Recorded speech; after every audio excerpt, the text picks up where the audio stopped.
काही आपली झाली नाही आणि म्हणून आज आपणही बरेच जण याच्यातले मुंबईहून मागच्या 4 दिवसापासून 5 दिवसापासून सोबत आहात. आपली भेट व्हावी, आपलाही संवाद व्हावा, शेतकऱ्यांशी संवाद चालूच आहे, आपल्याशी संवाद व्हावा या हेतून या पत्रकार परिषदेचं आयोजन केलेलं आहे. वडले साहेब शिवसेनेचे उपनेते आहेत इथं सोबत, बाकी आम्ही तर खासदार साहेब, खैरे साहेब, आम्ही तर सगळे सोबत आहोत. मी माननीय उद्धवजी ठाकरे साहेबाला विनंती करतो की आपण या पत्रकार परिषदेत संबोधित. विषयाची आपल्याला कल्पना आहे. या वर्षी एकतर पाऊस खूप आधी सुरू झाला आणि आत्तापर्यंत ज्या ज्येष्ठ शेतकऱ्यांना भेटलोय, अगदी 90 वर्षाचे काही भेटले, 1-2 ठिकाणी तर 90च्या पलीकडे ज्यांची वय आहेत असे सुद्धा शेतकरी दादा भेटले आणि त्या सर्वांचं म्हणणं असं होतं की त्यांच्या आयुष्यात एवढी मोठी आपत्ती कधीही त्यांनी अनुभवली नव्हती. साहजिकच आहे, मोठी आपत्ती म्हटल्यानंतर नुकसानही तेवढंच महाप्रचंड झालेलं आहे. तसं पाहिलं तर मराठवाडा हा साधारणतः आपण अवर्षणग्रस्त भागामध्ये धरतो. यावेळेला आक्रीत झालं.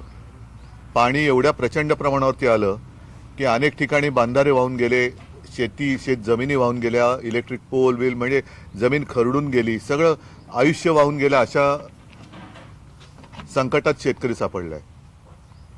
एकतर शेतकरी अहोरात्र मेहनत करून जे काही पिकवतो त्याला योग्य भाव मिळत नाही, हमीभाव मिळत नाही. सरकार हमीभाव जाहीर करतं आणि खरेदी केंद्र फार उशिरा सुरू करतं. त्याच्यामुळे शेतकऱ्याला त्याच्या एका काय शब्द नेमका वापरायचा, कारण घर चालवावं लागतं, म्हणून मिळेल त्या भावामध्ये व्यापाऱ्यांना त्याचं पीक विकावं लागतं. मग कापूस असेल, सोयाबीन असेल, काही असेल, आणि त्याच्यानंतर मग खरेदी केंद्र सुरू होतात. यावर्षी तर हाती पीकच लागलं नाही. संपूर्ण जमीन खरडून गेली, घरदारं वाहून गेली, वह्या पुस्तकं, गुरं ढोरं सगळं, म्हणजे काही असं राहिलंच नाही. मला असं वाटलं होतं की हे सरकार, ज्या सरकारने निवडणूक प्रचारामध्ये जाहीर केलं होतं, देवेंद्र फडणवीसांची क्लिप मी काल परवाकडे ऐकवली की हे सरकार आल्यानंतर 7/12 कोरा करणार. आत्ताच ती वेळ आहे 7/12 कोरा करण्याची. पण आता दिसतं ते वेगळंच काहीतरी आहे. ते मुहूर्त शोधत बसलेत. आता मधल्या काळामध्ये एक आंदोलन उभं झालं का केलं होतं देव जाणे, पण त्यांना आता जूनचा मुहूर्त दिलाय. आपण येता जाताना आता बघाल तर शेतकरी बिचारे असहाय्यपणाने त्यांच्या परत पुढच्या रब्बीच्या पिकाच्या हंगामाच्या कामाला लागलेले आहेत. मग आत्ता पंचनामे अजून झालेले नाहीत. आत्ता पंचनामे करायला जर का पथक गेलं, केंद्राचं पथक आलं कधी, गेलं कधी, कोणालाच कळलं नाही, तर काय रिपोर्ट देणार? कारण आत्ता येताना आपण वळण इकडे घेण्याच्या आधीच बघितलं की शेतकरी त्याचं काम करतोय. मग आपण जर का पथक म्हणून गेलो तर काय बघणार? नाही, सगळं व्यवस्थित आहे, शेतकरी कामाला लागले, नुकसान भरपाई मिळणार कशी? पीक विमा ही सुद्धा एक मोठी थट्टा आहे, कारण त्यातले महत्त्वाचे ट्रिगरच काढून टाकले. आणि मी जे कागद सुद्धा दाखवले, कोणाला 6 रुपये, कोणाला 3 रुपये, कोणाला 2 रुपये, कोणाला 21 रुपये, म्हणजे नुकसान भरपाई तर दूर, कर्ज डोक्यावरती चढलंय. रब्बीचं कर्ज हे मिळणार की नाही मिळणार, त्याच्यासाठी परत गहाण काय टाकणार? खरडून गेलेली जमीन बँक गहाण म्हणून स्वीकारणार का? आणि आधीच ती गहाण जर टाकलेली असेल तर दुबार पेरण्यासारखी दुबार गहाण घेणार का? म्हणजे काय प्रश्नातून प्रश्न निर्माण होत आहेत. म्हणून मी ज्या वेळेला त्यांनी जूनचा मुहूर्त काढला तेव्हाच 2-3 प्रश्न विचारले होते की जूनमध्ये जर तुम्ही कर्जमुक्ती करणार असाल तर तोपर्यंत हप्ते फेडायची की नाही फेडायचे, नवीन कर्ज मिळणार की नाही, नवीन मिळालेले कर्जसुद्धा फेडायचं की नाही फेडायचं. कारण एका बाजूला मुख्यमंत्री सांगतायत जूनमध्ये कर्जमुक्ती करणार, तर दुसऱ्या बाजूला अर्थमंत्री बोलतायत की नियमितपणाने कर्जाची, तुम्हाला सगळंच फुकट पाहिजे का? तुम्ही कर्जाचे हप्ते नियमित फेडा. म्हणजे नक्की काय करायचं शेतकऱ्यांनी हे कळण्याचं झालेलं आहे. आणि जे पॅकेज जाहीर केलं, मोठं आकर्षक शब्दांमध्ये मुख्यमंत्र्यांनी पॅकेज जाहीर केलं, 31,000 साधारणतः 800 कोटीचं, आणि घोषणा करताना सांगितलं की इतिहासातलं सगळ्यात मोठं पॅकेज. हे इतिहासातली सगळ्यात मोठी थाप आहे. कारण तुम्ही साक्ष आहात, तुमच्या कॅमेऱ्याने सगळं टिपलेलं आहे. कसे शेतकरी व्यथा मांडतायत, कशा महिला आहेत, कसे आजोबा बोलतायत, कसे इतर तरुण बोलतायत, हे सगळं तुम्ही तुमच्या माध्यमातून जनतेसमोर आणलं, म्हणून मी पहिल्या प्रथम तुम्हाला सुद्धा धन्यवाद देतोय. ही वस्तुस्थिती आहे. हेच तर सांगण्याचा माझा हा प्रयत्न होता. मी काही इथे भाषण करण्यासाठी किंवा सभा घ्यायला आलो नाही. म्हणजे सरकार जे बोलतंय ते आणि जमिनीवरची वस्तुस्थिती, शेतकऱ्यांच्या व्यथा ह्या जनतेसमोर आणायला आणि सरकारचं ढोंग वेशीवर टांगायला मी जो काही संवाद दौरा केला तो आता 2 माझ्या बैठका राहिल्या, पण हा 4 दिवस मी त्याच्यासाठी केला. हे सगळं पाहिल्यानंतर माझ्या मनात ज्या गोष्टी आल्या ते मी बोलत आलेलो आहे.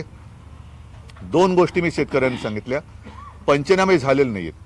म्हणजे आपले खासदार संजय जाधव त्यांच्या इकडे तर एका तहसीलदाराने सांगितलं की तुम्ही मुख्यमंत्र्यांकडे जा.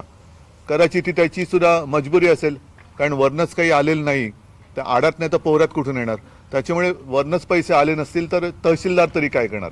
पण तहसीलदार जर का मगरुरीने वागत असेल तर मला वाटतं त्याला उचलून मुख्यमंत्र्यांच्याकडे न्यायला लागेल. मुख्यमंत्र्यांनी सुद्धा याच्यात लक्ष घातलं पाहिजे की तुम्ही जो काय आम आणलाय, जे काय सोंग आणलंय, हे किती बोगस आहे, हे सरकार कसं दगाबाज आहे, ह्या सरकारचं पॅकेज हे कसं नुसतं बकवास आहे, हे या दौऱ्यातनं जनतेसमोर मी आणण्याचा प्रयत्न केलेला आहे. आणि त्याच्यासाठी मी 2 कार्यक्रम सांगितले की आता जनता म्हणजे शेतकरी ह्या दगाबाज सरकारचा पंचनामा करेल.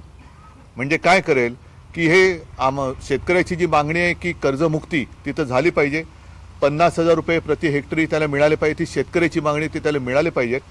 पण त्या पलीकडे किंवा ते जरा बाजूला ठेवलं तरी देखील सरकारने जी काही घोषणा केलेली आहे त्याचं वास्तव म्हणजे हे जे काही तहसीलदार आहेत, ज्यांनी पंचनामे किंवा कोणी असतील ते आपलं पंचनामा करण्याची ज्यांच्यावरती जबाबदारी असेल गाव खेडोपाडी, त्यांनी पंचनामे केलेत की नाही, पंचनामे केले असतील तर पंचनामे करून रिपोर्टवर पाठवले की नाही, रिपोर्ट पाठवला असेल तर त्यांच्या सर्कलमध्ये किती शेतकऱ्यांना किती नुकसान भरपाई मिळण्याची आवश्यकता आहे आणि ती मिळालेली आहे की नाही, हा पंचनामा आता शिवसैनिकांच्या सोबतीने जनता करेल.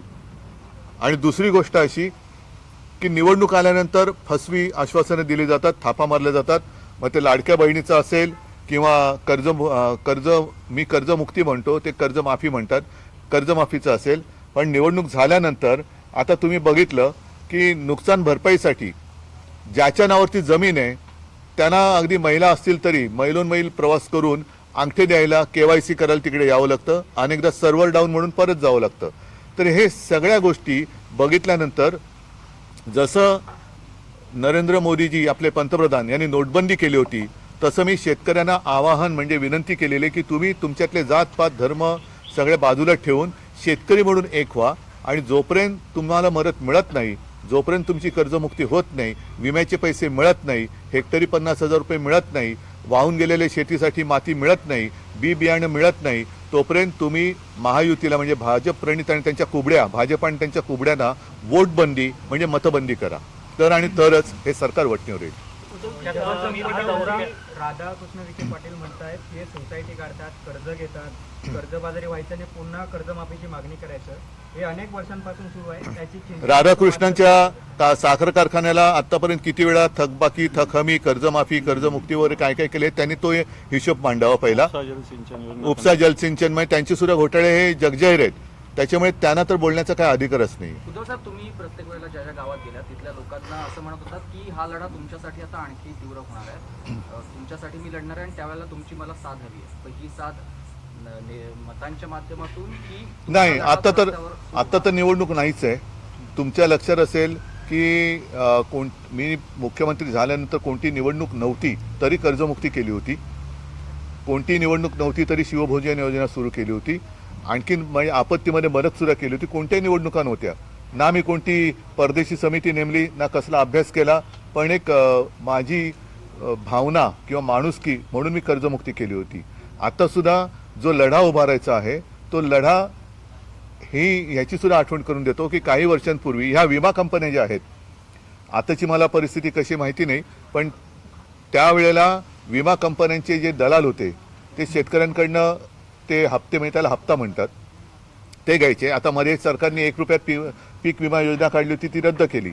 आता परत परिस्थिती काय मला कल्पना नाही, पण तेव्हा यांचे एजंट हे गावोगावी फिरायचे आणि नुकसान भरपाईच्या वेळेला गायब व्हायचे आणि शेतकरी ऑफिसमध्ये जाऊ शकत नाही, कारण कोणत्या कंपनीचं कोणत्या शहरात ऑफिस आहे हे शेतकऱ्याला माहीत नव्हतं.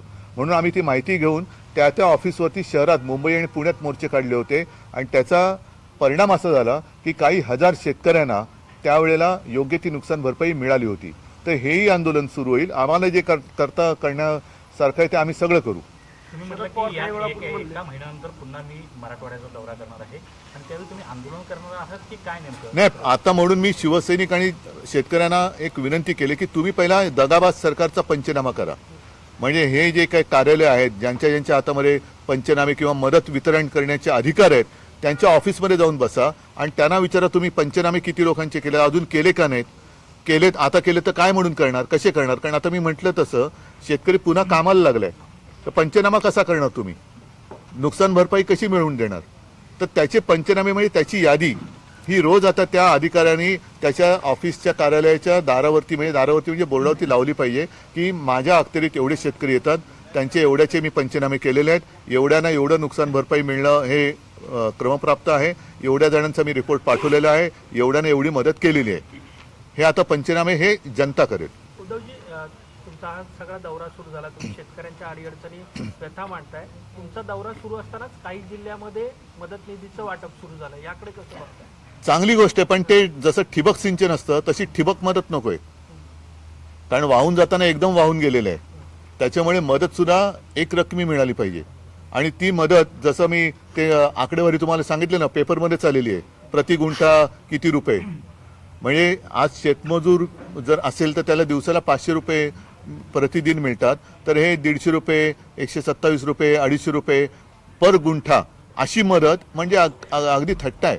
मुख्यमंत्री असं म्हणतात की काही ठिकाणी मदत पोहोचली नाही, हे त्यांनी मान्य केलं, पण ते असं म्हणतात की टप्प्याटप्प्यानं मदत पोहोचतीये आणि उद्धव ठाकरेंच्या या सगळ्या संवाद दौऱ्याला फारसा प्रतिसाद नाहीये. ठीक आहे ना, तुम्ही बघितलेलं आहे प्रतिसाद आहे की नाही. त्यांना मुख्यमंत्र्यांना बिहारमध्ये कसं कळणार महाराष्ट्रात काय चाललंय. जे घर सोडून इतर राज्यात फिरतायत त्यांना घरातलं दुःख काय कळणार आहे, शेतकऱ्यांचं दुःख काय कळणार. शेतकरी आज टाहो फोडतोय, त्या शेतकऱ्यांकडे बघायला यांना लक्ष द्यायला वेळ नाहीये आणि इतर राज्यात फिरतायत. पहिलं महाराष्ट्र माझं घर आहे ही भावना त्यांच्या मनात नसेल तर त्यांनी याची सुद्धा थट्टा करणं याच्यासारखं मी काय म्हणेन दुर्दैवी प्रकार नाहीये. म्हणजे ही महाराष्ट्रातल्या स्वतःच्या घरातल्या शेतकऱ्यांची थट्टा आहे. तुम्ही जिथे जिथे जाताय त्याच्या आदल्या दिवशी काही जणांकडे म्हणजे शेतकऱ्यांना पैसे मिळतात, आनंदाची गोष्ट आहे. मी आदळआपट करायला नाही आलो. माझा दौऱ्याचा उद्देशच हा आहे की मदत मिळालीच पाहिजे, मदत मिळालीच पाहिजे. जी कर्जमुक्ती म्हणतोय, 50,000 रुपये हेक्टरी म्हणतोय, ही तर मिळाली पाहिजे. पण तोपर्यंत आता तुम्ही होतात ना, तो एका गावाचा शेतकरी त्याच्या 40 जनावर दुभत्या म्हशी वाहून गेल्या, ते फोटो पण आहेत, पण त्याला अजून एक पैसा मिळालेला नाही. आता टप्प्याटप्प्याने म्हणजे 40 म्हशींचे टप्पे किती करणार तुम्ही. उद्धवजी, तुमचा हा सगळा दौरा सुरू असताना तर अजित पवारांच्या मुलाचा एक जमीन घोटाळा उघडकीस झाला. आता विजय वडेट्टीवार यांनी एक आरोप केलेला आहे की प्रताप सरनाईक यांनी मीरा भाईंदरमध्ये 3-4 कोटीमध्ये एक भूखंड घेतलाय, ज्याची बाजार मूल्य 200 कोटी. बरं, अजित पवारांच्या मुलाच्या आधी कोणाचा घोटाळा आलेला? मुरलीधर. बरोबर आहे. आता त्याच्या आधी गेल्या विधिमंडळाच्या अधिवेशनामध्ये अंबादास दानवेजींनी आणि अनिल परबांनी कोणाचे घोटाळे काढलेले. म्हणजेच काय, ही लूट आहे, देशाची लूट आहे, जनतेची लूट आहे. आणि परवा तुम्ही विचारत होता की याच्याबद्दल प्रतिक्रिया द्या. मी तुम्हाला काय म्हटलं होतं, काही होणार नाही, कारण मुख्यमंत्र्यांची हिंमत नाहीये. अमित शहा ज्याला कुबड्या म्हणाले त्या कुबड्या 2 कुबड्या घेऊन चाललेलं सरकार आहे. ह्या कुबड्या फेकण्याची आज त्यांच्यामध्ये हिंमत नाहीये. मात्र एक गोष्ट नक्की की ज्या पद्धतीने हे जमिनी लुटतायत, पैसे लुटतायत, भ्रष्टाचार करतायत, ही आपल्या देशाची लूट आहे, भारत मातेची लूट आहे. आणि दुर्दैवाने असं आहे की यावर्षी वंदे मातरमला 150 वर्ष झाली. एक जमाना असा होता की भाजपवाले बेंबीच्या देठापासून ओरडून म्हणायचे, इस देश में रहना होगा तो वंदे मातरम कहना होगा. मग मी त्यांना सांगू इच्छितो की ह्या देशाला लुटणारा, भारत मातेला लुटणाऱ्यांना वंदे मातरम म्हणण्याचा अधिकार नाही. तुम्ही भारत मातेला लुटताय, भारत मातेला लुटताय आणि वरती वंदे मातरम म्हणताय. कशी, म्हणजे मातेची लूट करताय तुम्ही, जमिनी लाटतायत, जमिनी ढापतायत, भ्रष्टाचार करतायत, ओरबडून टाकताय भारत मातेला तुम्ही, आणि वरती वंदे मातरम म्हणतायत. त्याच्यामुळे भाजपवाल्यांना आणि त्यांच्या या कुबड्यांना वंदे मातरम म्हणण्याचा अधिकार नाही. अजित पवार एकीकडे म्हणतात की या व्यवहाराशी कुठलाही माझा दुरान्वयी संबंध नाही असं सांगतात, आणि दुसऱ्या दिवशी येऊन सांगतात की हा जमिनीचा व्यवहार हा रद्द केलेला आहे. मी म्हणून तुम्हाला म्हटलं ना की यातनं निष्पन्न काही होणार नाही. मोहळांचा भ्रष्टाचार असाच दाबला गेला. त्यावेळेला तर अगदी व्हिडिओ आले होते ना, पैशाच्या बॅगा घेऊन बसलेत, डान्स बारचे पुरावे दिले. अंबादासजी, तुम्ही सुद्धा रोज काय ना काहीतरी अजूनही भ्रष्टाचार काढतातच आहात. त्याच्यामुळे जे भ्रष्टाचार करणाऱ्यांना पक्षात घेऊन त्यांना राजमान्यता देत आहेत, अशा लोकांना वंदे मातरम बोलण्याचा अधिकार नाही. पण उद्धवजी, आता तुम्ही शेतकऱ्यांची उद्धवजी एक प्रश्न असा होता की सगळ्या मंत्र्यांचे सत्ताधाऱ्यांचे घोटाळे इतके उघड होतात, आता विरोधी पक्ष म्हणून तुम्ही टीका टिप्पणी करताय, पण पुढे काय काय भूमिका असणार आहे? पुढे काय म्हणजे शेवटी लढत राहावं लागेल ना. जर का तुम्ही जसं भाजप करते की भ्रष्टाचारांना अभय देते, म्हणजे भ्रष्टाचारी जनता पार्टी असं त्याचं रूप झालंय, असे सगळेच जर का त्यांच्या भ्रष्टाचारासमोर मान तुकवायला लागले तर कसं चालणार? आज शेतकऱ्यांना मला काय गरज पडले फिरायची, पण शेतकऱ्याचा आवाज कोणीतरी उठवला पाहिजे. शेतकरी मगाशी तुम्ही आता येताना बघितलं ना, ती एक ताई, ते डोळ्यात पाणी होतं की मुलांच्या शिक्षणाचं आम्ही कशी फी भरू. मग मुलींना शिक्षण माफ अशी जाहीर केले, पण ते म्हणते माझ्या मुलीला फी भरायला लागते. मग हे जे वास्तव आहे ना, हे वास्तव जनतेसमोर आणण्यासाठी म्हणून मी हा दौरा केलेला आहे. तुम्ही शेतकऱ्यांशी संवाद साधत असताना स्थानिक स्वराज्य संस्थांच्या निवडणुका पण आहेत, परंतु पदाधिकाऱ्यांच्या देखील बैठका घेत आहेत. हो, कोकणामध्ये देखील अशीच परिस्थिती आहे. कोकणामध्ये मी घेणार ना. आता जेव्हा पदाधिकाऱ्यांची तिथल्या बैठक घेईल तेव्हा तिथली माहिती घेईल. सिंधुदुर्गमध्ये राणे फॅमिलीच्या विरोधामध्ये शिंदे आणि तुमचा शिवसेना हे दोन्ही एकत्र येऊन मला, मी आता गेलो की उद्या त्यांच्याशी बोलेन, काय त्याच्यातलं नेमकं काय आहे ते मला मी जाणून घेईन. पण येऊ शकतं, एकत्र येऊ शकत. अरे हो, पण मला बोलू तर द्या ना. समजा नसेल काय आणि मी उगाच काहीतरी बोलायचं, त्याला काय अर्थ आहे? बघा, जे काय होणार आहे ते जगजाहीर होणार आहे. त्याच्यामुळे मला त्यांना भेटून नक्की काय आहे असं मी ऐकतो, तसं अशा बऱ्याच गोष्टी कानावर येत असतात. उद्धवजी, या सगळ्या दौऱ्यादरम्यान शक्तीपीठ जो मार्ग आहे त्याला देखील लोकांचा विरोध हो. पाहायला मिळतोय. काय लोकांना शक्तीपीठ विषय मी परत वेगळा घेणार आहे. हा. आता ह्या दौऱ्याच्या मध्ये ती सुद्धा ठिकाणं आली आणि त्याच्यामध्ये तिथल्या शेतकऱ्यांनी माझ्याकडे तक्रारी केल्या आणि मी त्यांना पूर्ण पाठिंबा दिलेला आहे. त्याच्यामुळे शक्तीपीठ हा विषय यानंतर आम्ही तो सुद्धा घेणार आहोत.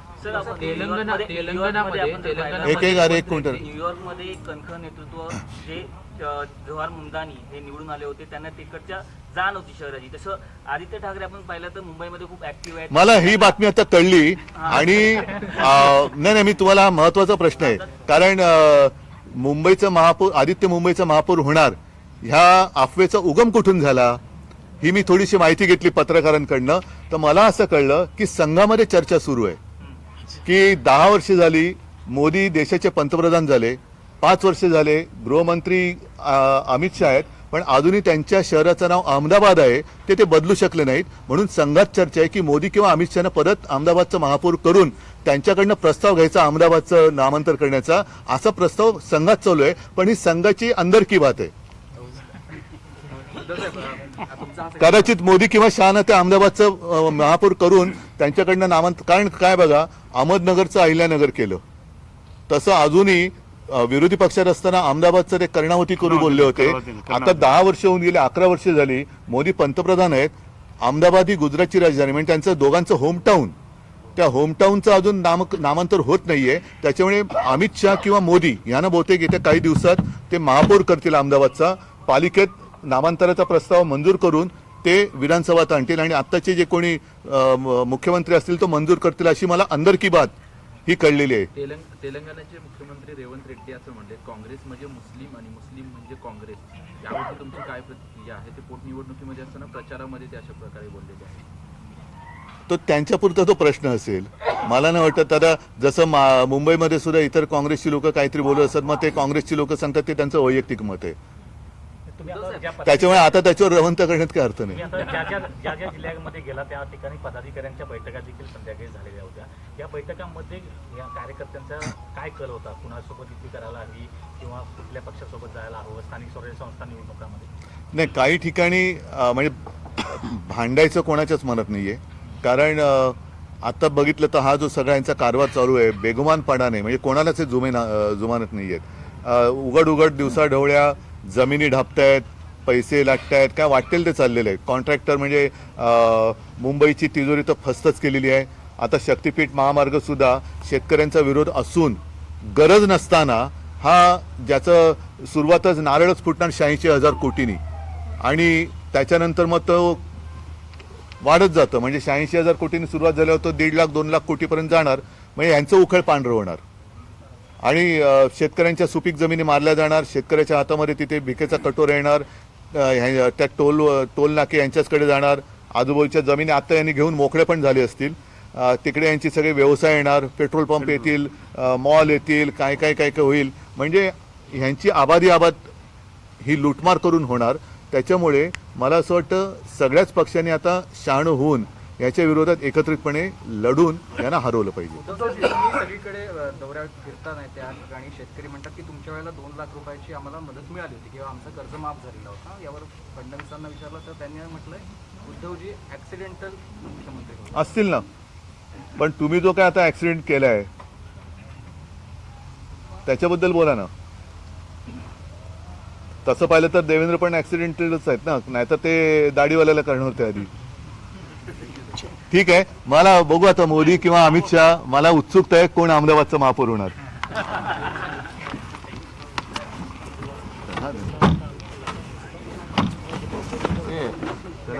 जेवण करून घ्या.